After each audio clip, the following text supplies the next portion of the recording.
Merci à vous, Angèle Tobola. Comme je le disais, 52e dimanche de cette année 2025. Nous voici encore sur le plateau de votre émission, bon, l'hebdo, les éditos de votre émission Dimanche, c'est politique, comme vous l'avez déjà constaté depuis 9 heures. Et aujourd'hui, vous savez bien que cette semaine, l'actualité politique nationale nous interpelle une fois encore entre bilan du pouvoir exécutif et enjeux démocratiques à la veille des élections. Le Bénin est à un tournant aujourd'hui important de son histoire politique. Et pour cela, mesdames et messieurs, deux faits majeurs feront objet de nos analyses sur ce plateau avec les invités déjà présents.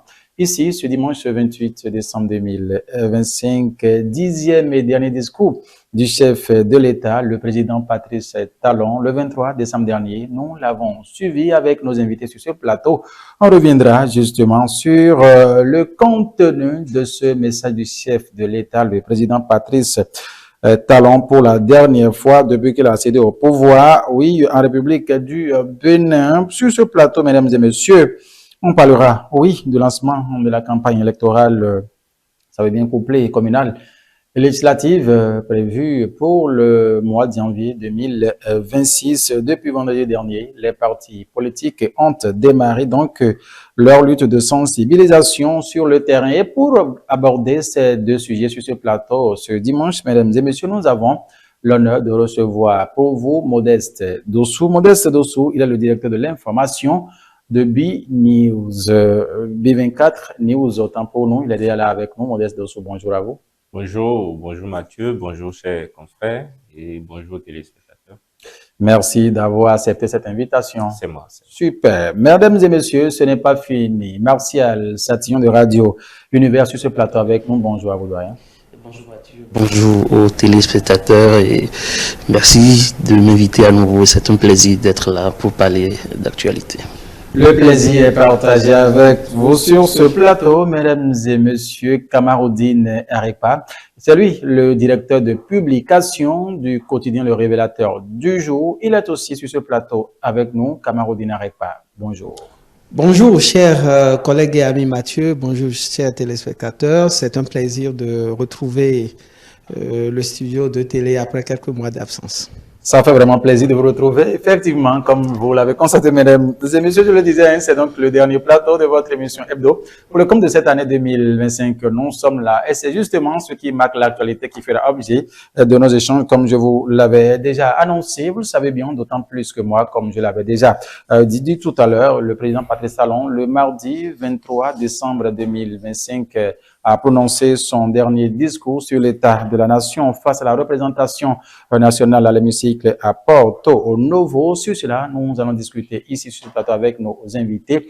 Modeste Dossou, vous avez suivi le chef de l'État qui, plus d'une vingtaine de minutes, pour être un peu plus précis, 26 minutes justement, a tenu ce discours face à la représentation nationale à l'Assemblée. Vous l'avez suivi. Oui, nous avons suivi le discours du chef de l'État, le message sur l'état de la nation.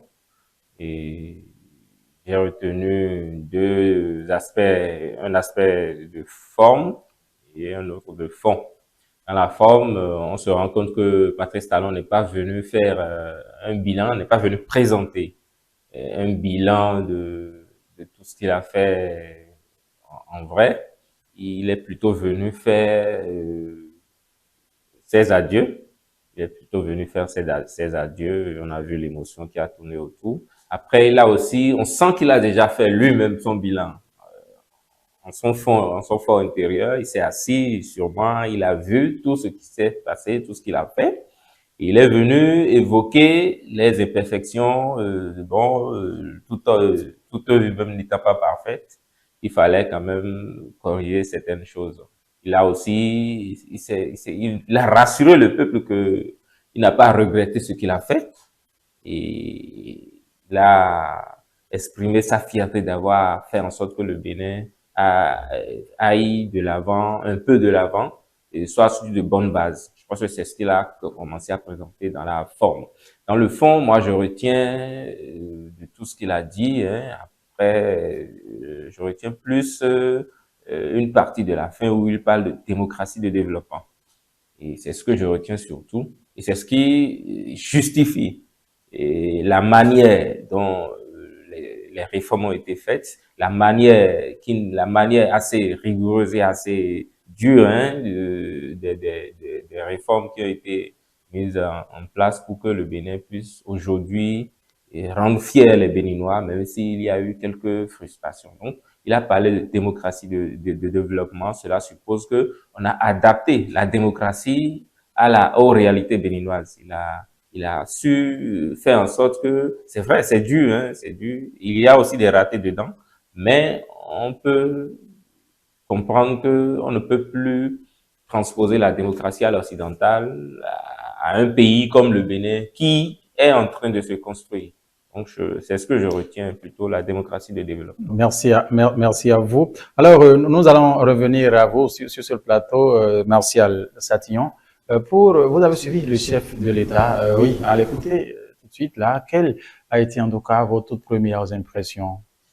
Mes premières impressions, c'est d'avoir vu un président qui est venu en quelque sorte faire ses adieux au peuple béninois et surtout aux élus de la nation. Et quand on regarde un peu l'émotion qu'il y avait, on a vu qu'il y a un député qui a entonné l'hymne national et ce n'était pas prévu, ce qui a surpris tout le monde. Et comme si on s'y attendait bien, tout l'hémicycle a repris en chœur l'hymne national. Donc ça a montré qu'en réalité, que le chef de l'État peut-être était l'attraction, mais en réalité c'était le Bénin tout entier qui rendait fier pas seulement le président qui était venu pour une dernière fois et qui montrait réellement que l'alternance va se faire en 2026, mais plutôt un Patrice Talon peut-être qui est venu faire son bilan. Et Modeste disait tout à l'heure qu'il n'est pas venu faire le bilan, mais il a venu peut-être faire un bilan sans avancer réellement de chiffres, sans dire voilà qu'il a construit tel nombre de choses, qu'il a fait ci, qu'il a fait ça. Non, mais c'était une sorte de bilan qu'il est venu faire parce qu'il a, dans son discours, parlé de la paix sociale. Il a parlé, par exemple, du territoire en griffe, hein, si je veux le paraphraser. Il a parlé du pays qui est uni, comme je l'ai dit, parler d'une partie du territoire qui n'est pas prise ou qui n'est pas sous l'emprise de peut-être de djihadistes ou sous l'emprise d'un autre pays ou bien d'une autre puissance. On dit souvent qu'il y a la présence militaire au Bénin, mais ce n'est pas le cas. Donc, dans son discours, Patrice Talon essaie de montrer que il y a la paix sociale, le Bénin est uni, on peut être fier du Bénin et au-delà de tout, on peut quand même dire que le Bénin étonne et que même ceux qui sont à l'extérieur du pays nous envient le Bénin. Peut-être que les Togolais peuvent dire qu'ils sont peut-être, qu'ils peuvent rêver d'être béninois et que de voir un président qui est venu faire un dernier discours devant les députés sur l'état de la nation et qu'il ne reviendra pas. Je pense que ce n'est pas si tôt d'arriver, par exemple, au Togo ou au Burkina. Donc, le chef de l'État est venu montrer tout ça, l'a montré, et qu'il part en laissant derrière lui un héritage, qu'il part en laissant quelque chose qui n'est pas peut-être pas fait, mais quelque chose qu'il a réussi à construire et que peut-être que son prédécesseur va continuer, comme on dit, au bout de l'ancienne corde qu'on tisse la nouvelle et que son prédécesseur va peut-être continuer à tisser afin de placer encore plus haut le Bénin sur la carte de l'Afrique. Merci à vous, Martial Satillon. Kamaroudine Arekpa, directeur de publication du quotidien Le Révélateur du Jour. Vous avez aussi suivi le chef de l'État comme tout autre Béninois le mardi 23 décembre dernier à Porto Novo. Votre première réaction, c'est cela, le tout, premier total ici. Oui, Mathieu, et ça n'aura échappé à personne que ce discours prononcé le mardi dernier, 23 décembre 2025 à l'hémicycle, ou si vous voulez au palais des gouverneurs, ce discours, si je dois dire autrement ce que les collègues ont dit tantôt, c'est que c'est un discours, excusez du peu, testamentaire. C'est un discours testamentaire et non inventaire. C'est-à-dire que Patrice Talon n'a pas voulu faire d'une certaine façon ce qui a été fait chaque année, ce qu'il fait chaque année depuis bientôt 10 ans, et que les ministres sectoriels aussi font. On sait qu'il y a un système de reddition de comptes qui a été mis en place. Il y a une plateforme AskGouv sur laquelle les ministres font le tour et exposent ce qui est fait d'année en année. Et lors de la fin du premier mandat, ils ont exposé ce qui a été fait en 5 ans. Ça a continué jusqu'à 9 ans. Et à la télé, notamment sur la chaîne nationale, ce qui est, sauf erreur de ma part, relayé au niveau des autres chaînes télé, les ministres sectoriels passent aussi pour faire le bilan de ce qui est fait dans leur département ministériel. Donc, il n'a pas voulu, dans ce dernier discours sur l'état de la nation, il n'a pas voulu se mettre encore à énumérer des chiffres. Donc, il n'a pas fait un inventaire proprement dit de tout ce qui a été fait pendant les 10 ans de gouvernance, mais il a laissé plutôt des messages forts. Donc, testament, pas en termes de je lègue tel bien à tel fils du pays, non, pas du tout. Mais testament en termes de volonté, testament en termes d'état d'esprit, testament en termes de souhait. Et je ne sais pas si vous vous en êtes rendu compte. Il a tout le temps, dans ce discours-là, il a tout le temps employé des mots comme pour rassurer les uns les autres que ce qui a été mis en place, dont il est le chef d'orchestre, indubitablement, ce qui a été mis en place sur ces 10 dernières années, en termes de réforme, en termes donc d'action gouvernementale tout court, que tout ceci était pour la bonne cause, était pour que le Bénin puisse amorcer véritablement son développement et qu'il faille continuer sur cette voie-là. Donc, l'expression qu'il a le plus utilisée pour assurer, je ne l'ai plus là maintenant, mais je sais que dans ce discours, si on va chercher l'intégralité qui est disponible sur certaines plateformes, il a par moment tenu à rassurer le peuple à travers ses élus, que sont ces honorables députés-là, à rassurer que le Bénin est sur la bonne voie, d'accord, et que il faut continuer ainsi pour pouvoir rester justement sur cette bonne voie. L'autre chose, et ça, je ne peux pas m'empêcher d'en parler tout de suite, c'est que c'est plutôt rare. Il a fait quand même quelques lapsus lingués. Quelques lapsus lingués, il en a fait. Il a fait quelques lapsus lingués et voilà, je ne parlerai pas d'une fébrilité majeure, non. Mais cela prouve que c'est aussi un humain.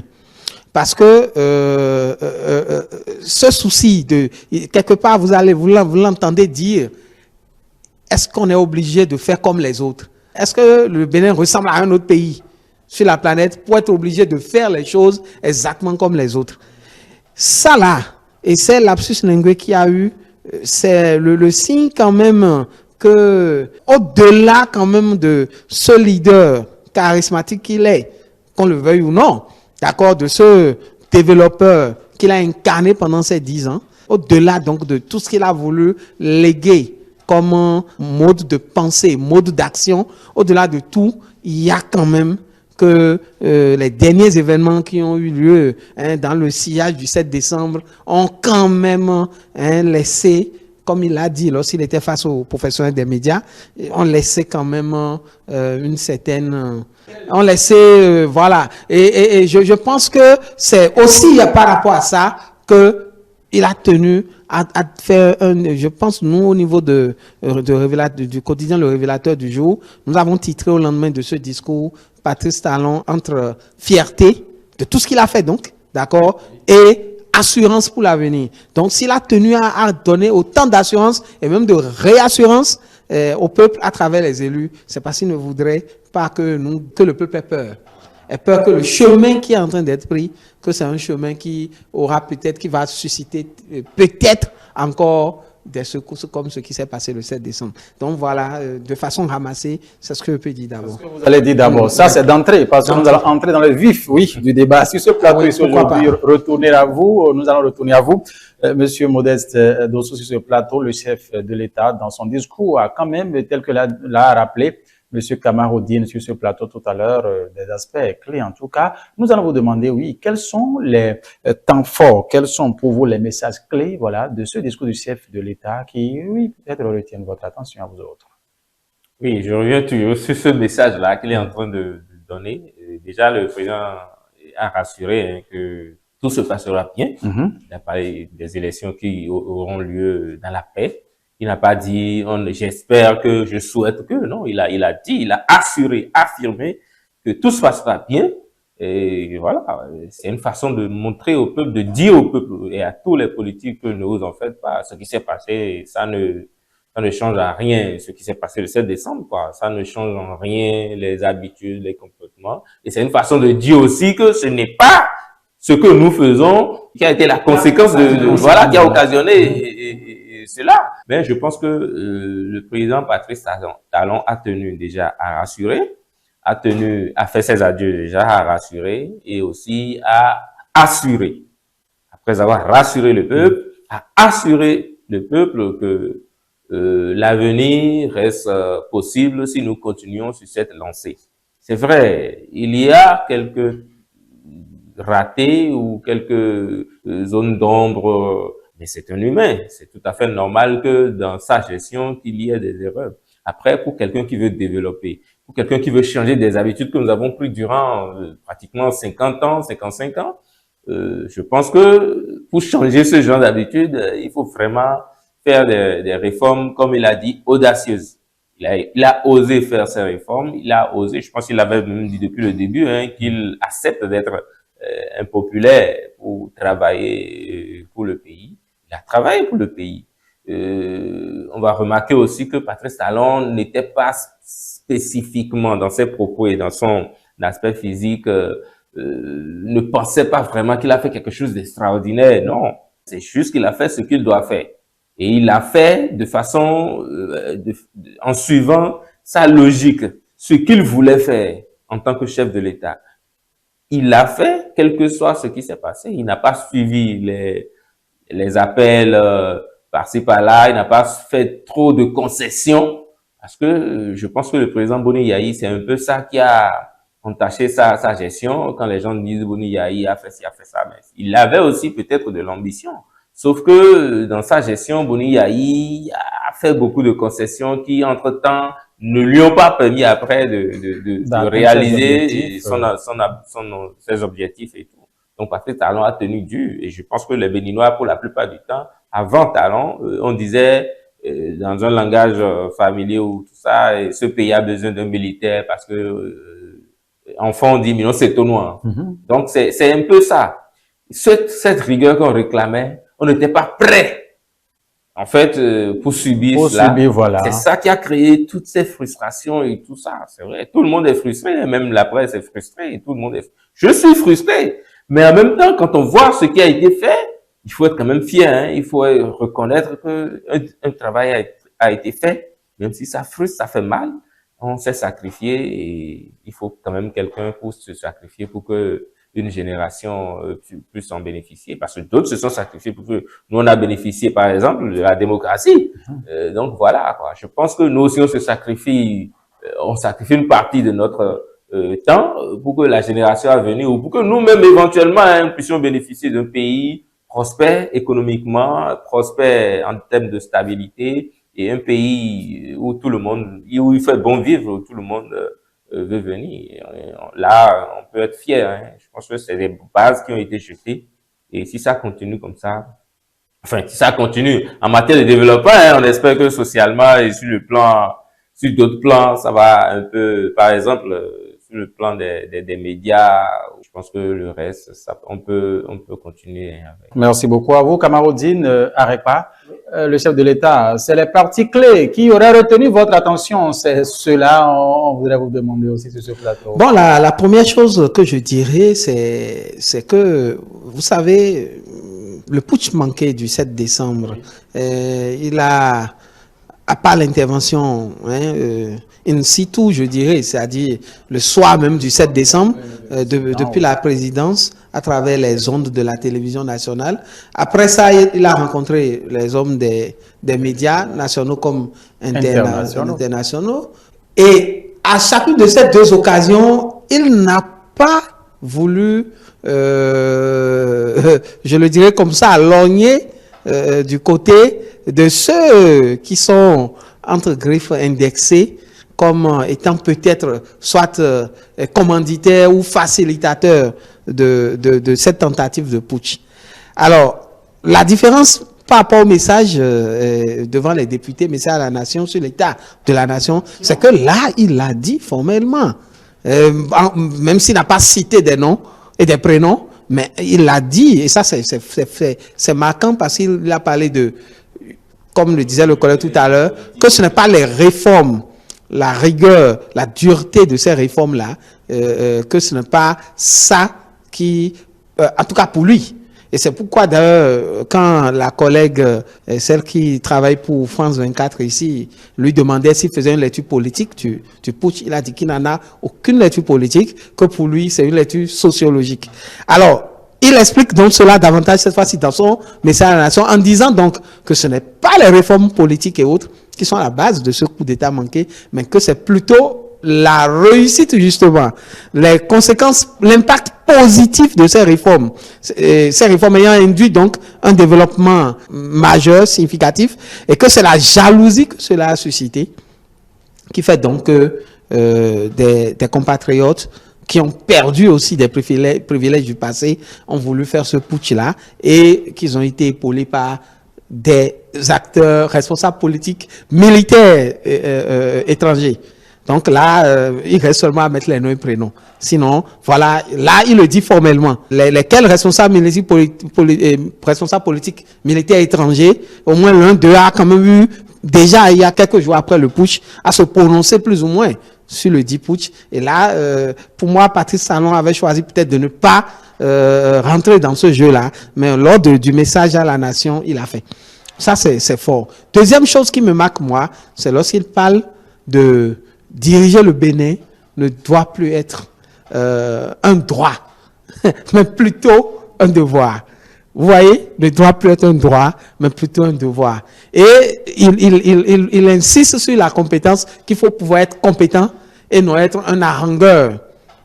Il ne suffit pas d'être un harangueur de foule oui. Et donc se déclarer leader politique, un leader politique auto-proclamé, mais être plutôt quelqu'un qui a une vision et qui a des compétences. Alors, ça vient renforcer déjà le message à la nation de 2024, fin 2024, où il disait déjà que fini.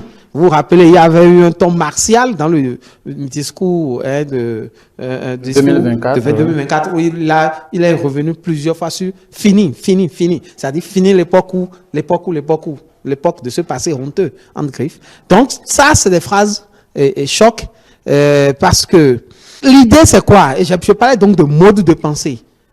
Vous savez, Patrice Talon, aujourd'hui, si on doit faire, je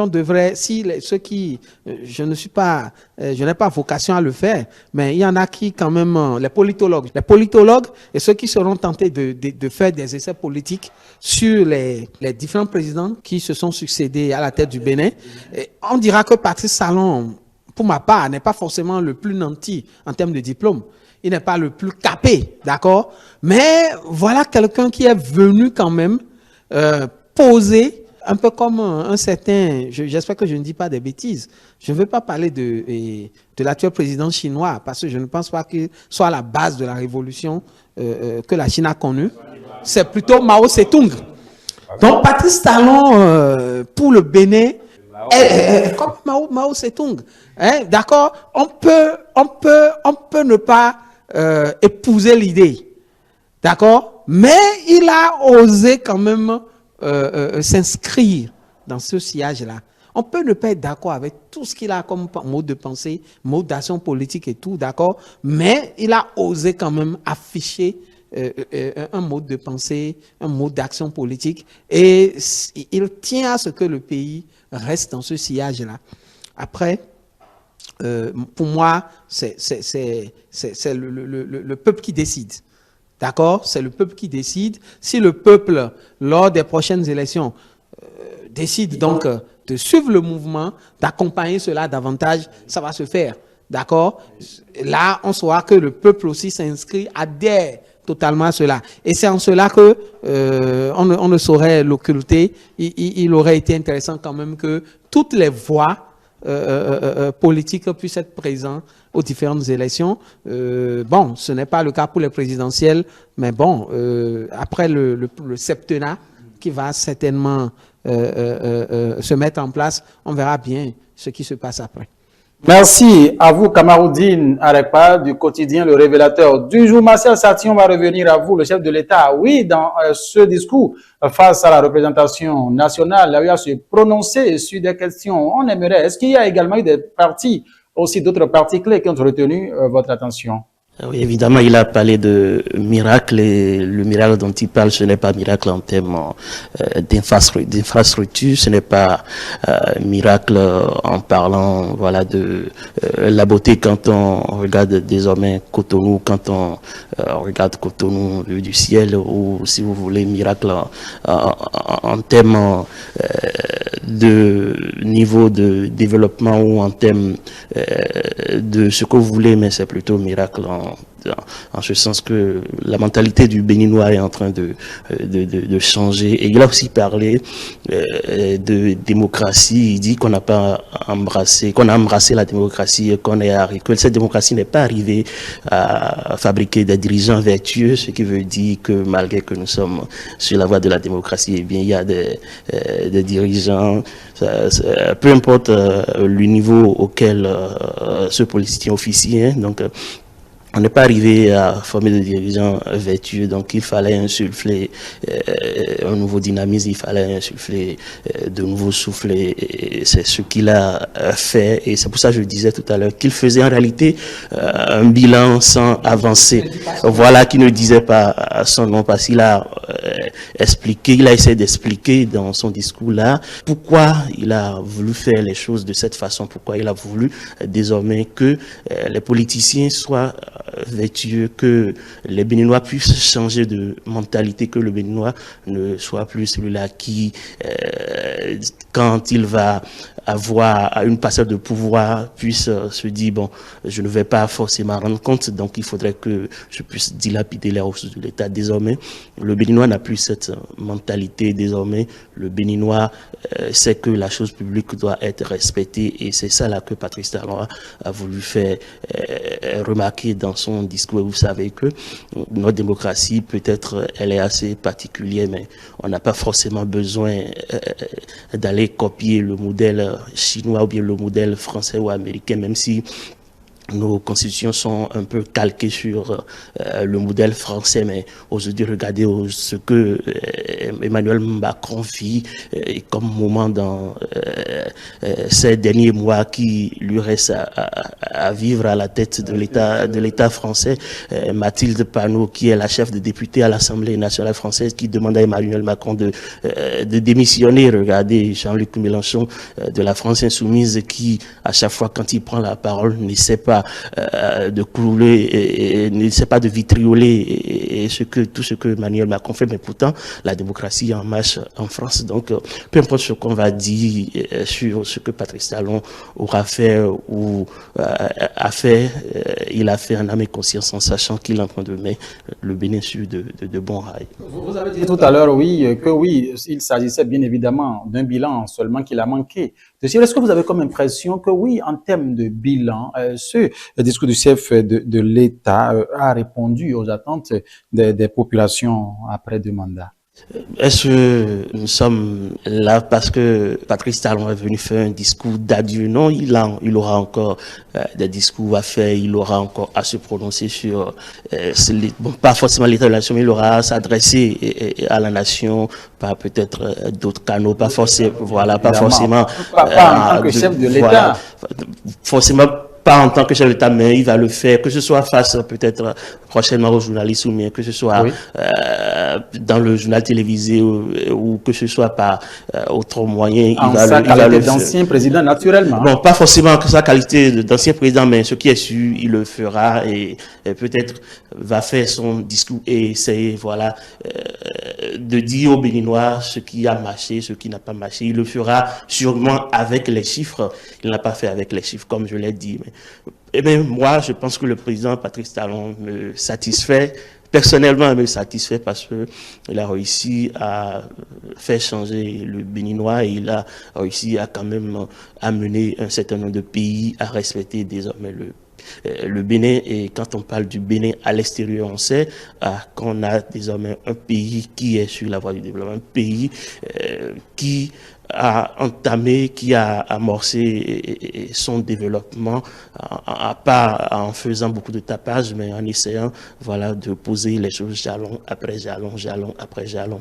Et Patrice Talon, personnellement, je pense, m'a séduit à travers un certain nombre de choses, même si il reste encore à faire, parce que dans le domaine de l'éducation, c'est vrai qu'il n'y a plus les grèves, dans l'enseignement, il n'y a plus les grèves, que ce soit au niveau des magistrats, même les médecins, il a réussi, même si c'est en serrant la vis, il a réussi quand même à limiter tout ça. Mais côté enseignement, il y a un certain nombre de choses qui laissent à désirer. Je ne sais pas s'il est réellement informé de ce qui s'est fait, mais prenons le ministère de l'enseignement secondaire par exemple. Je l'ai évoqué la dernière fois, quand vous regardez que quelqu'un qui travaille, qui fait plus d'heures, gagne moins que quelqu'un qui fait moins d'heures. Je pense que ce n'est quand même pas possible, et même si ce dernier est un agent permanent de l'État ou un agent. C'était votre point de suite quand vous évoquiez la situation des AME, voilà. Je me rappelle bien. Exemple. Oui, Kamau Dinarekpa voulait revenir sur certains points très rapidement avant qu'on revienne à Modeste. En fait, je voulais dire que le chef de l'État, Patrice Talon, a encore quelques mois quand même, a fait à la tête du Bénin, et je pense qu'il va pas passer témoin le 21 mai, un truc du genre. Et donc, du coup, il pourrait encore faire d'autres adresses à la nation. Seulement que ce ne sera pas message sur l'État, voilà. Ce ne sera pas un message sur l'État de la nation. Ça ne va pas être libellé ainsi. Souvenez-vous quand même que en fin 2023, le 31 décembre ou le 30, il a quand même fait un débat. Enfin, il a fait, je dirais pas un débat, mais il y avait eu une émission où il a été reçu par un collègue de l'ex-ORTB, où il s'est prononcé sur la situation sociopolitique. Je crois que même le 31 décembre, il va certainement adresser ses vœux à la nation. Et avant mai, où il va passer service, il pourrait toujours trouver d'autres moyens pour s'exprimer. Voilà, donc ce n'est pas sa dernière sortie officielle, certainement pas. D'accord. Modeste Dossou, sur ce sujet, avant de passer très rapidement au deuxième sujet, nous allons, vous demander sur le plan politique, est-ce que ce discours du chef de l'État marque-t-il une véritable fin de cycle, ou bien cela prépare indirectement la suite du paysage politique au Bénin? C'est une question difficile à répondre. Hein. Fin de cycle, je ne dirais pas. Disons que c'est un discours qui prépare à l'avenir. C'est un discours qui explique ce qui s'est fait, ce qui a été fait, pourquoi ça a été fait de cette manière-là. Après, le discours rassure que la suite sera mieux, parce que les bases, les difficultés pour mettre en place les bases on les a vécues. Maintenant, le chef de l'État rassure que la suite pourrait être meilleure. Cela dépend des compétences que développe le successeur du président de la République. Donc après, écoutez, son discours a été assez clair, en tout cas pour ceux qui veulent comprendre le fond. Il y a les bases qui ont été mises en place, et il y a une suite qui peut être faite si on continue sur cette lancée. Les ratés sont assez cachés. Ça dit qu'il y a des ratés forcément dans ce qui a été fait, mais il fallait le faire pour pouvoir relever le pays, pour pouvoir recommencer à marcher le pays. Maintenant, il y a quelques ratés qu'on peut toujours évoquer. Et quand mon confrère parle de l'enseignement, je pense que c'est tout le système éducatif qui devrait être revu, pas au niveau des hommes forcément. C'est vrai qu'au niveau des hommes, il y aura toujours quelque chose à dire, quel que soit celui qui sera là, quelles que soient les réformes qui vont être faites et tout, il y aura forcément quelque chose, parce que on est des éternels insatisfaits. Après, au niveau même du système de la formation, du programme d'éducation, je pense qu'il faut que les experts, les différents experts reviennent à ce programme-là. Je crois on appelle ça l'approche par compétence. Ça ne marche pas. On a nos enfants qui qui sont à l'école. Ça ne marche pas ou bien ça n'a pas trop marché. Il y a peut-être des aspects sur lesquels... Jusque-là, on n'a pas vu la grande différence que cela devrait apporter par rapport à ceux qui ont fait ce qu'on appelait l'ancien programme. Parce que ceux qui ont fait l'ancien programme ne sont pas des tarés. Ils ont développé des entreprises. Ils sont des cadres aujourd'hui dans des grandes sociétés. Ils sont suffisamment bien compétents dans beaucoup de structures. Mais ceux qui ont fait l'approche par compétence, certains d'entre eux qui sont déjà diplômés et qui sont déjà dans des structures et tout, on n'a pas encore vu la grande différence de création d'emplois. On dit que ça va permettre de développer le mindset personnel et tout. Mais jusque-là, bon, ça n'a rien développé de plus. En plus que ça apprend à nos enfants, à nos frères, et qui sont encore en train de l'apprendre, ça leur apprend à être paresseux. Parce que c'est de l'à peu près. Quand la personne n'a pas le point, n'a pas trouvé la réponse, et qu'on lui dit, bon, même si la personne est sur la voie, il faut lui donner le point. Non, c'est de l'à peu près. Et ça ne permet pas un peu de se développer. Il faut que ce programme-là change. Il faut que ça change. Il faut que l'ancien programme revienne avec peut-être des améliorations pour que les choses... Ça, c'est l'éducation. La presse, je le dis, et le président de la République aussi, il devrait le savoir. Dans quel sens le code du numérique qu'on a accroché sur le dos des journalistes ne devrait pas être ce qui devrait être. Aujourd'hui, pour être journaliste, on ne peut plus faire le métier comme on devrait le faire et normalement, comme on le faisait normalement avec objectif. C'est vrai, il y a toujours des brebis galeuses dans tout groupe, dans toute société, mais je pense que le code du numérique doit être revu et la partie des journalistes doit être enlevée du code du numérique parce que nous avons une loi qui régit il y a le code de l'information qui régit le journalisme. Et à partir de ce code, il y a la dépénalisation aussi des délits de presse. Mais aujourd'hui, nous sommes placés au même niveau que les activistes, les influenceurs, le béninois lambda qui utilise les réseaux sociaux, journaliste ou pas, vous avez enfin on criette. Donc, je pense que on doit enlever cette histoire de code du numérique du dos du journaliste. Le journaliste ne doit plus être traité par le code du numérique. Parce que c'est à partir de ça qu'il y a beaucoup, je ne dirais pas de zèle, même si je viens de le dire, hein, je ne dirais pas ça comme ça, mais il y a beaucoup d'exagération dans toutes choses. Du coup, le journaliste, même pour travailler, n'y arrive pas et ça fait en sorte que ce secteur est en train de sombrer dans Modeste Dosso, nous aurons d'autres occasions certainement pour revenir sur certains aspects. Pour le compte de ce plateau de l'hebdo, ce dimanche 28 décembre 2025, nous allons passer au second sujet retenu pour la circonstance. Vous savez bien, d'autant plus que moi, que la campagne électorale pour l'élection couplée s'est ouverte ce vendredi 26 décembre 2025 à minuit. Le top a été donné par le président de l'institution, Saka Lafia, pour ces élections législatives et communales du 11 janvier 2026.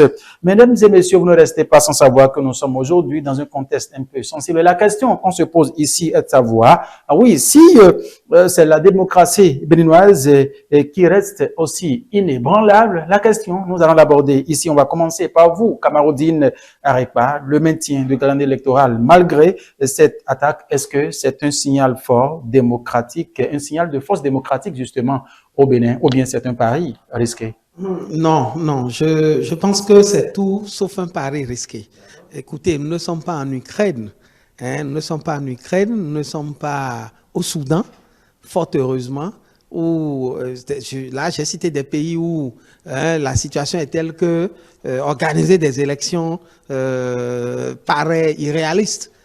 Souvenez-vous que le président ukrainien disait à Donald Trump, mais s'il veut qu'il organise des élections qui viennent leur garantir la sécurité dans le pays. Et là, ils vont organiser. Vous voyez, nous ne sommes pas... Ce putsch manqué aurait pu induire malicieusement un décalage du calendrier si le gouvernement en place, notamment le chef du gouvernement, que le président Patrice Talon, était de mauvaise foi. C'est-à-dire, s'il était de mauvaise foi, il pouvait prétexter de cela et faire un décalage. D'accord? parce que dans le fond, dans la réalité, c'est pas une situation, ça n'a pas créé autant d'instabilité pour qu'on puisse ne pas organiser les élections, surtout quand on est sûr quand même que les candidats qui sont en lice pour, moi je ne vois pas que les législatives et les communales, il y a les présidentielles, d'accord? Le président Patrice Talon sait que ce qui est sûr, au lendemain des prochaines élections présidentielles, celui qui prendra le pouvoir, soit ce sera son poulain, celui qui l'a adoubé, soit ce sera un candidat de l'opposition modérée. Vous voyez, l'opposition radicale n'est pas en lice. Vous voyez donc, le contexte ne s'y prête pas pour qu'il veuille rester au pouvoir, s'accrocher. Vous voyez donc, il a prévu partir le 21 mai et il tient à le faire. C'est à saluer. Et voilà, la campagne est lancée. Aujourd'hui, nous sommes le dimanche 28 décembre. Voilà. Et dans 2 semaines, Inch'Allah, nous allons nous rendre aux urnes pour élire donc en un premier temps les nouveaux députés, les nouveaux conseillers communaux. Et voilà, donc c'est bon. Merci beaucoup. Oui, à vous, on revient à vous, Modeste Dossou, pour la même question. La question ici, c'est de savoir, les campagnes électorales ont été lancées vendredi dernier. Vous avez suivi l'actualité. On se demande, oui, si la démocratie béninoise est-elle inébranlable? Oui, forcément, avec tout ce qui a été fait durant toutes ces 10 années pour modifier la démocratie à l'occidentale, pour l'adapter au Bénin, si c'est ce petit incident, je dirais ça incident parce que ça n'a duré que quelques heures, hein, si c'est ce petit incident qui ébranle ce système maintenant, là, ça montrera en fait que ça n'a pas marché, cette démocratie-là ne marchera pas.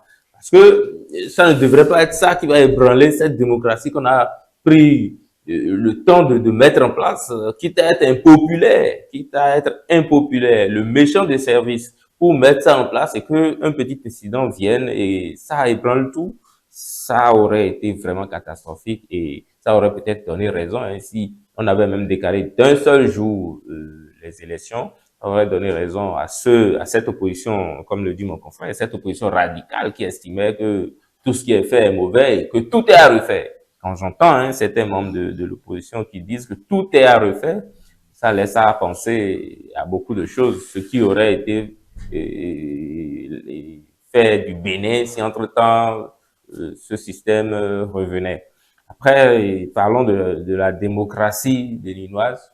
Je pense que elle est plutôt elle n'est pas ordinaire, hein, ce n'est pas la démocratie ordinaire que tout le monde connaît. C'est comme en Chine, où on dit qu'il n'y a pas de démocratie en Chine, que c'est la dictature, enfin, certains médias, mais la Chine a adapté la démocratie à le système là, à ses réalités. À ses réalités. Et c'est comme ça que nous, pays africains, qui voulons nous développer d'une certaine manière, devrions faire. Et Patrice Talon l'a fait. Il a tenu à ce que ça reste comme ça. Donc, le fait que les élections ne soient pas décalées, c'est ça qui est la bonne décision. Le coup d'État aurait marché 2-3 jours de plus, c'est-à-dire les militaires, les mutins auraient pu rester 2-3 jours de plus que on ne serait pas en train de parler ici aujourd'hui. Hein. Donc, franchement, c'est à saluer. C'est à saluer. Merci beaucoup. Alors, Martial Satillon, les campagnes électorales lancées, cette là, on parle ici. Oui, ça montre que la démocratie est en marche et ça montre que malgré ce qui s'est passé le 7 décembre dernier, eh bien, les choses évoluent dès l'instant d'après. La vie a continué. On a tous mangé, on a bu dans la même journée. Ça voudrait dire que ça n'a pas arrêté ce qu'on faisait. Les plans qu'on avait n'ont pas été changés. Pourquoi est-ce que le gouvernement ou l'instance qui organise les élections devrait changer son calendrier? Je pense que ça n'a rien ébranlé. La démocratie béninoise, elle est forte et elle continue de faire son chemin à sa manière. On l'a amorcé depuis une trentaine d'années et aujourd'hui, je pense que on est assez mûr, on est assez mature pour comprendre qu'on n'a pas besoin d'avoir une démocratie qui soit à l'image de ce que les États-Unis ont, à l'image de la France. Il faudrait adapter, comme l'a dit Modeste, à nos réalités, et c'est ce que le président Patrice Talon a fait. Regardez un peu ce qui s'est passé quand le président Mathieu Kérékou était au pouvoir de 72 à 90. Mais quand il est revenu en tant que démocrate, quand il a été élu, eh bien, il s'est comporté comme un démocrate. Et quand certaines bouches respectables lui ont demandé de prolonger son mandat, d'aller faire un troisième mandat, mais il a refusé. Mais c'est parce que cette marche vers la démocratie, cette marche dans la démocratie que nous avons entamée habite tous les Béninois, et tous les Béninois, peu importe du bord qu'il est, sait que désormais, eh bien, il ne faut pas arrêter ça. Il faut une alternance au sommet de l'État, et l'alternance au sommet de l'État, c'est un attribut capital de la démocratie. Donc, je ne vois réellement pas la raison pour laquelle on peut ne pas organiser les élections. Vous savez, dans son fameux discours de 90, je parle de François Mitterrand, dans son discours de la Baule, il appelait les Africains à embrasser la démocratie pour que l'aide française soit un peu tendre pour les Africains. Il y a un certain nombre de pays qui ont copié le Bénin, et il faut le dire. Le Bénin a déjà amorcé son chemin vers la démocratie avant que Mitterrand ne fasse ce discours, parce que les choses avaient déjà commencé. La conférence avait déjà eu lieu avant que ce discours de la Baule n'ait lieu.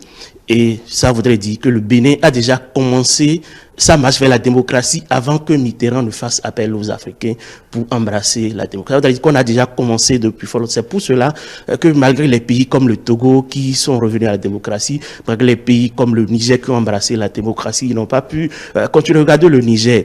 Ils ont organisé leur conférence en 92, je pense, et Mamadou Soumana a été élu. 3 ans après, il a été renversé. Au Togo, Eyadema a organisé une conférence. Il a accepté d'organiser des élections. Il a été élu plusieurs fois. C'est la mort qui est venue le chercher. Sinon, Eyadema serait toujours au pouvoir. Donc, ça voudrait dire qu'au Bénin... Il est toujours là.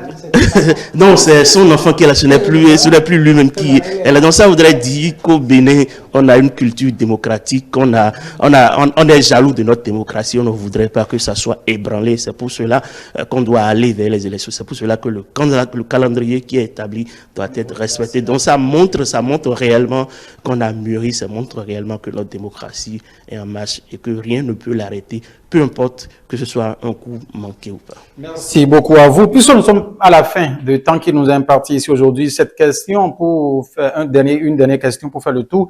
Celle-ci de savoir si Kamaroudi n'arrête pas, est-ce que cela peut avoir peut-être un impact sur la participation électorale et la confiance des citoyens dans ce processus démocratique que nous apprécions par ici? Est-ce que cela aura d'impact sur... Pour ma part, oui. pour ma part, vous savez, depuis 2016, qu'on le veuille ou pas, la participation citoyenne aux élections a baissé. Et disons oui, 2019. Après 2016. Bon, voilà, depuis 2018, ouais. 2019, en tout cas, tout ce qu'il y a eu comme scrutin, la participation a baissé. Est-ce parce que les citoyens ont tellement confiance aux autorités en place que ils ne veulent pas une alternance radicale, et donc ça puisse continuer comme c'est fait? Est-ce un désintérêt? Est-ce même un mépris? Dernièrement, j'ai lu rapidement sur les médias non conventionnels, les réseaux sociaux, que Jean-Baptiste Elias Dufonac demandait aux citoyens, aux Béninois, de se rendre massivement aux urnes pour les prochaines élections. Je crois que c'est vendredi dernier seulement j'ai lu ça. Et il disait donc de se rendre massivement aux urnes pour les prochaines élections, parce que le fait de boycotter ne changera rien aux situations actuelles. Alors, il est à souhaiter donc, pour tout démocrate que nous sommes, que les gens aillent massivement aux urnes pour les prochaines élections pour exprimer leur choix d'une façon ou d'une autre, même si certains n'ont peut-être pas la possibilité, n'ont pas leur candidat de cœur parmi ceux en lice. Merci à vous, Arekpa. Oui, Modeste Dossou, sur cette même question, celle de savoir si cet événement peut avoir d'impact justement sur la participation électorale. Bon, je pense que la participation électorale des citoyens va rester telle qu'elle, hein, peut-être même S'améliorer. non, ça ne va peut-être même ça n'ira pas en s'améliorant. De toute façon, ça va dépendre de ceux qui battent campagne maintenant. Donc, ceux qui sont en train de battre campagne, la participation citoyenne va dépendre aussi d'eux. Vous savez, les Béninois avaient pris les élections pour les périodes de campagne, pour des périodes de fête avant. Mais avec les difficultés liées aux réformes, avec le sacrifice qu'on a dû faire pour avoir un pays respectable, un pays dont on est fier aujourd'hui, c'est vrai qu'une certaine forme d'indifférence a été cultivée avec le temps, surtout le fait que on a eu une opposition trop dénonciative qui ne proposait pas autre chose que de dénoncer. C'est ça qui a fait que le Béninois même se dit, bon, de toute façon, si on ne vote pas ci, on va voter ça. Mais seulement que ça qu'on veut voter aussi ne nous propose pas mieux. Donc, il y a une certaine indifférence. C'est ça qui fait que, bon, les gens se disent, si j'ai le temps, j'irai voter. Si j'ai pas le temps, pas. Tout ce qu'on peut faire, c'est appeler le peuple à aller voter. Même si ils estiment que tel ou tel n'apportera pas mieux, d'aller exprimer leur volonté. Et c'est à partir de là que les politiques vous sauront, ah oui, le peuple en majorité a fait ci, le peuple en grande majorité ou en petite majorité, tel nombre a fait ci, il faut corriger telle ou telle chose. Donc, je pense qu'il faut que les Béninois aillent voter. Merci beaucoup. Martial Satillon, sur la même question pour conclure. Alors, vous savez, moi, je dis souvent que du moment où les tests électoraux n'exigent pas un seuil de pourcentage à atteindre pour qu'il y ait crédibilité de nos élections, je pense que la question ne doit pas se poser, que les Béninois se déplacent massivement ou qu'ils ne le fassent pas. Je pense que ça n'aura pas d'impact réel sur les élections, mais que ce soit la situation, non, je ne pense pas. Vous savez, les Béninois vivent au jour le jour. Donc, le Béninois va d'abord penser à aller faire peut-être l'activité qui lui permet de joindre les deux bouts d'abord, avant de penser aux élections ici. Peut-être l'heure à laquelle il va finir le bureau de vote ferme, mais il ne pourra pas aller voter. Donc, c'est souvent ça qui fait qu'on constate que certains n'arrivent pas à voter parce que je suppose que votre lieu de travail ou le lieu où vous gagnez votre pain est loin de votre domicile ou est loin de là où vous devez voter. Eh bien, rallier votre bureau de vote sera un peu difficile. Le faire à temps sera un peu difficile. Peut-être si le vote ne commence pas à temps pour qu'il y ait peut-être une rallonge de l'heure après. Donc, je pense que les événements n'auront réellement pas d'impact sur le taux de participation sur la participation des citoyens. Citoyens, merci infiniment. Vous, mesdames et messieurs, nous sommes à la fin de ce temps qui nous est imparti pour ce dernier numéro de votre plateau, l'hebdo des éditos de ce dimanche 28 décembre 2025. Merci infiniment à vous de nous avoir suivis sur ce plateau. Deux questions majeures ont été abordées. On est revenu, oui, sur le 10e et dernier discours